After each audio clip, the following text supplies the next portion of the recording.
Just picked both of these up. One's a Sportsman, one's a Polaris Xplorer, 1996 400. This one's pretty rough. He said he hasn't tried to get it running, sorry.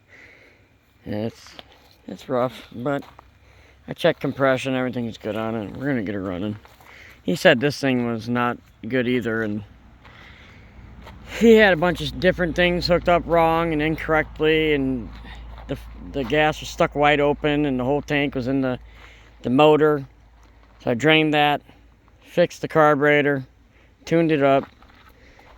It's got a little clutch knock, but hey.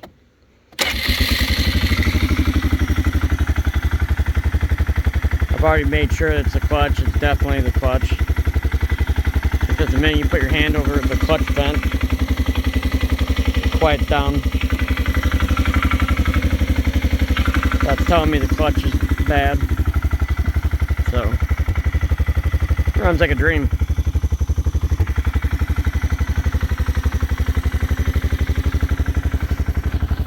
We're gonna get it fixed up, and I'll probably keep the 500 just cause my buddy's got a bunch of them, and I figured might as well have a 500 too. I already got an 800 and 600. Why not have a 500?